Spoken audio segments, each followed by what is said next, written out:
Hey, how's it going, everyone?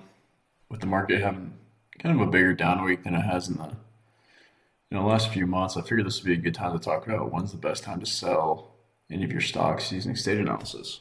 So, getting started, looking at Stan Weinstein, really kind of the founding father of stage analysis. This is what he has to say on when to sell. So, when you're first getting started, orders are going to be triggered to sell based on your initial stop or a trailing stop mechanism and where to place that stop. You want to avoid using any arbitrary percentages, whether that be, 10%, 5%, whatever. You really want to focus on the structure of the market itself and basing your stops from levels of prior support or using the 30-week simple moving average. And then big picture, you want to make sure you're selling at the start of a stage three distribution phase. Here's kind of a graphic from Stan's book, How to Profit in Bull or Bear Markets. You can really see over here, you had this initial base that broke out and Stan set a stop at the low of the base. Then you moved up, hit point A, and then had your first pullback to point B. That would be where you set your next stop right here at B. Then the market runs up, you hit D, you get a pullback. Now your next stop is set at E, working your way to F, pull back to G, this is your next stop. Go up to H, pull back to I, that's your next stop. And then you kind of base around here, you hit K, M's not much higher, so he never raised the stop. And then finally you get price closing below this K level support, and that's where you're stopped out. So started buying here back at 20, and then throughout this whole ride, you made it all the way up to $45 before you finally sold. So that's, kind of a perfect trade in this situation and something that you want to be able to take advantage of whenever you can. That's why it's important to use these trailing stops and setting them at logical areas of support.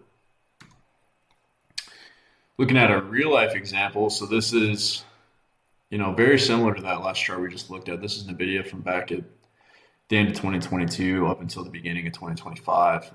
So we had a breakout here, set our stop initially at the low of this base here at A, and then we rode up to B, set our stop here at C once we held support, and you can see the 30-week moving average is really a nice indicator of what the trend is. We did get a little sloppy and kind of base throughout here, but we never really saw support break at this level C. So then we continue going higher, hit a resistance level at D, pulled back, and then our new support was established here at E, so that would be your new stop location. Ran up to F, pulled back to G, that's your new support. And then we really never made new highs. If you want to get technical, sure, we did right here, but this is really where the 30-week moving average starts to flatten out, and we start to see price rolling over along with the moving average. So this would be your sell signal right here on this big gap down, sending you below this former high of F, and that's what's going to stop you up.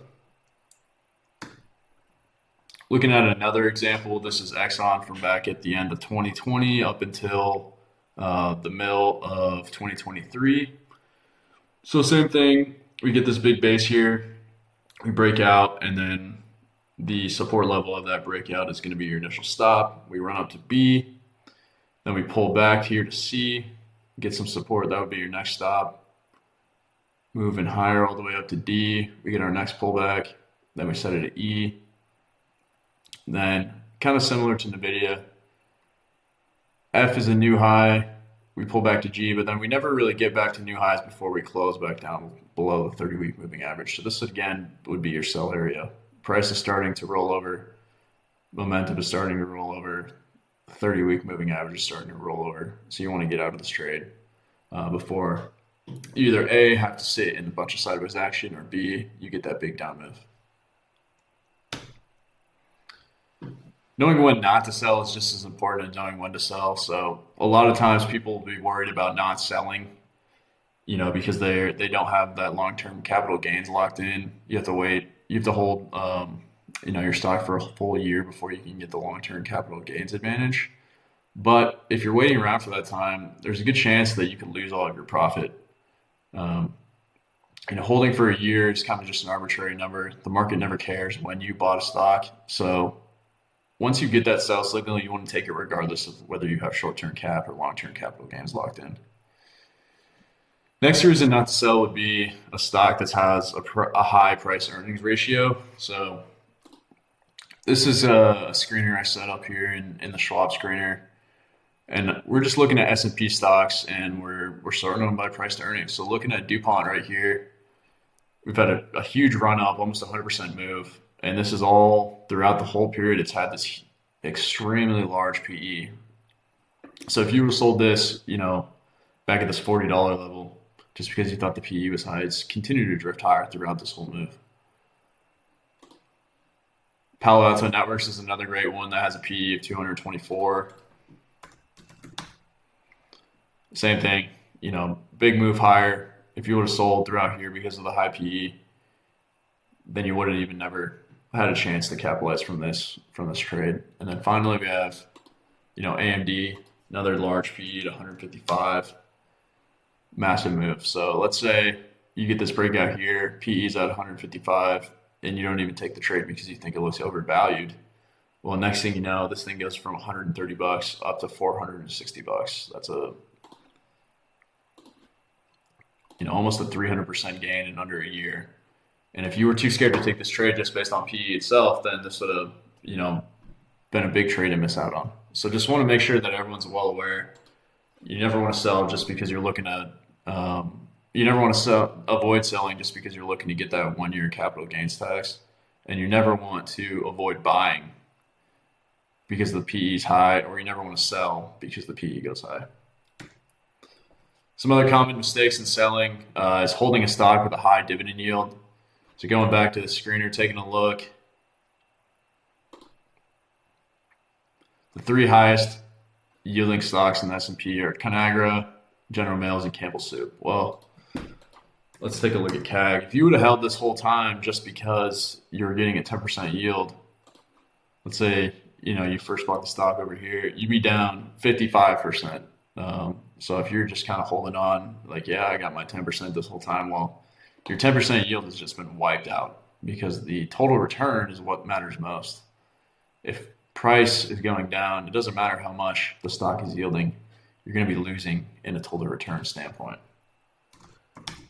Same thing from General Mills, huge drawdown. This one's about the same. It's yielding about seven and a quarter. That 7.25 isn't going to make up for all these huge price losses. And then finally, looking at Campbell's, another huge down move. This one's yielding 7.25 as well. You're never going to make up for this just because you hold the stock. It doesn't matter if you're getting paid every quarter. It doesn't matter if you need that income. You're going to have to sell because your total value that you're getting is really based on the share price and the yield combined together, not just the yield on itself. So you want to make sure that you're disassociating what you're getting paid through cash and what you're getting paid through total return. Because at the end of the day, total return is what matters the most. Next up, you never want to hold a stock just because it has a low price to earnings. There's no such thing as, overvalued, undervalued based on PE. So going back to our screener, let's just look at some of the lowest yielding stocks here. We have Charter, Comcast, UHS. You'll think that because these have such low price to earnings ratios, Charter has 3.57. That's, extremely low. Based on the earnings that it has, it'll pay you back in about 3.5 years. Well, the market is valuing the stock so cheaply because price has been horrible and things have been going straight down. If you thought, hey, this one's super cheap, let me buy a bunch up here and let me just hold it because it is cheap, well, you've lost a large amount of value with that kind of thought analysis.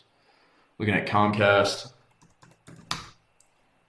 same sort of thing. If you thought it was cheap up here in November, well, it's going to be even cheaper and you've lost 50% of your value. So, if you had $100,000 of a Comcast, now you're down to $50,000 just because the stock looked cheap on a PE ratio.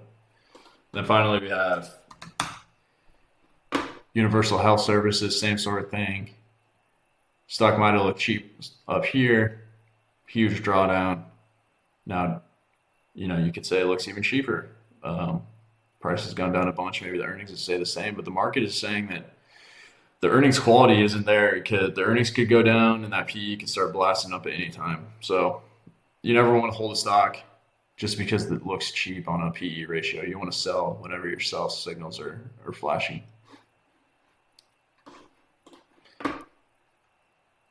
Next up, we have holding the stock because the SPY QQQ is bullish. So looking at Tesla, this stock's been trading sideways for the longest of times. Throughout this whole time, the market's been going straight up. So if you thought, oh, the market's going up, Tesla's got to go up too, well, you've been pretty severely disappointed. You haven't had nearly the return that the rest of the market has had. You've been underperforming, which is not what you want to do. Taking a look at Nike, you're the same thing here. This entire period, the market's been going straight up. If you thought Nike was going to go up because of the market, you've been severely disappointed. And then ServiceNow, chart looks very similar to the last two. It's been going straight down. If we take a look at QQQ over that same time, it's been going straight up. So just because the market is going higher doesn't mean it's going to drag all your stocks higher. And our last common mistake in selling is holding a stock with perceived high quality. So if we start to look at that as a screener, these are Morningstar ratings. So some 5 stars we have here are, Adobe, for example, that has a 5-star rating according to Morningstar. But it's been going straight down, continues making new 52-week lows. Just because analysts think it's a high quality stock does not mean that the market thinks it's a high quality stock. Looking at Lululemon, same thing, straight down. And finally, Clorox, great American brand. Perceived safe, perceived quality, straight down. So you want to make sure that you're selling whenever your signals are generated. You want to kind of look at those as your ultimate, your ultimate factor. You don't want to be basing your decisions on emotion or exterior qualifications. You want to make sure that you're really paying attention to what your system is telling you, what your indicators are telling you, and stick to those. Now, looking at William O'Neill, a little bit different thought compared to Stan Weinstein. O'Neill's big thing is you want to limit your losses to 7 or 8% from the buy point. And this is kind of just a more percentage-based way to look at the market. It's really more on limiting your overall loss to maximize your overall gain and making sure that ratio is as large as possible. So sometimes that O'Neill really calls out when to sell climax tops. Within that, you have exhaustion gaps, signs of distribution, or if the stock is ever 70 to 100% above its 200-day simple moving average line. Those are all climax tops and a good time to think about selling. Next, you'll have weak action in the stock itself. It's making new highs on low volume. It's closing at or near the daily price low, and it's showing poor relative strength. And finally, you have the stock breaking support. Technically, it's not looking like an uptrend anymore, so long-term uptrend line is broken. You see your greatest one-day price drop in the uptrend, or you get a close below the 10-week simple moving average. So looking at those, here is an example of an exhaustion gap. So this is Super Microcomputer back in Q1 of 2024. So you get this big gap up here. Looks like a breakaway gap, but it turns out to be an exhaustion gap because you get an inside day and then price continues down. So this is going to tell you that all this buying was the final climax. This is your climax top, and this big down week is going to tell you it's time to sell. Looking at percent above 200-day moving average. So this is Roku back at the end of 2020, beginning of 2021.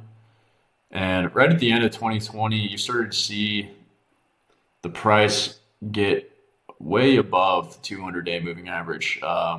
We hit that 70 line and went all the way up to almost 111%. So once you got price going below this moving average, that would have been a perfect time to sell. And this is the 200-day right here. And then finally, this is Coinbase back in the summer of 2025, and you're seeing a bunch of new highs on low volume. So back here in June, big breakout, tons of huge volume above the 50-day moving average. And over in July, we see a continuation higher, but it's on very low volume. You never see these big blue bars. Price volume can hardly even get over its 50-day moving average. So this lets you know that there's not much buying pressure behind this move higher. And then you start to see it over here. We get, the initial breakout around this 400 level, and then price immediately reverses lower, and this would be your sell once price closes below this breakout level. Next up, we have uptrend line broken. So this is a pretty simple way to look at it. This is Bitcoin from right at the end of 2022 up until the end of 2025. So throughout this whole move higher, it respected this uptrend line and everything looked pretty fine and dandy. But finally, we were able to come back, retest this line, and price sliced right below it. Initially, we chopped right in line around this 100K level. Then we got our huge move lower. So right on this uptrend line breakout, this should let you know the momentum has changed.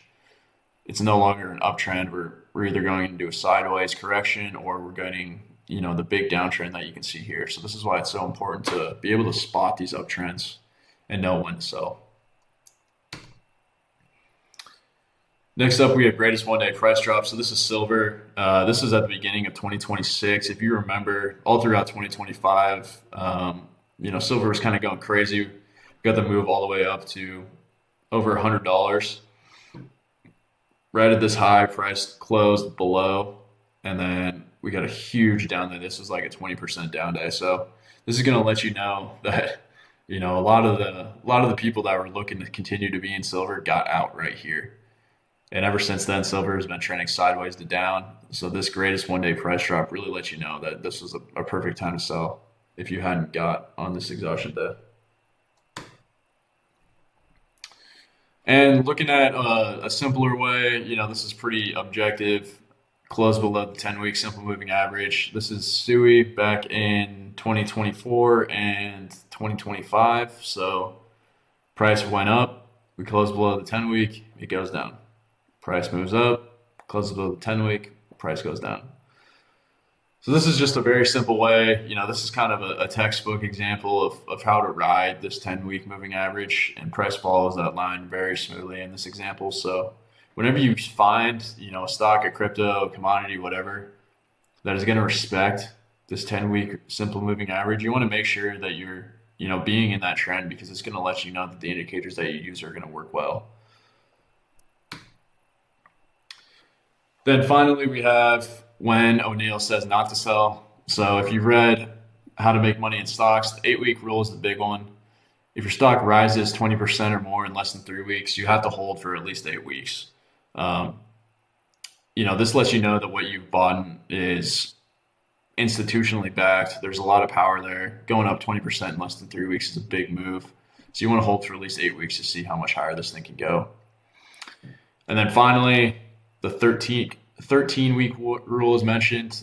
So your stock is kind of trading sideways. You haven't really, gone much higher than that initial breakout, but you also haven't triggered your 7-8% stop loss. So just to give the trade time, you want to make sure that you're holding it for at least 13 weeks. This is just to make sure that, maybe there's a slow start. You had a little stumble out of the gate. Gives institutions a chance to continue bidding the stock, and just lets you sit tight for a little bit, knowing that, hey, maybe you need a quarter just to let things kind of play out a little bit longer. Maybe an earnings report is what's going to send this thing higher. So 13-week rule is just to make sure that you're not selling any of your potential market leaders prematurely. So that's it. Wanted to cover when to sell, when not to sell, when to hold, when not to hold, based on Stan Weinstein and William O'Neill. So if you have any questions, feel free to leave them in the comments below. Thanks.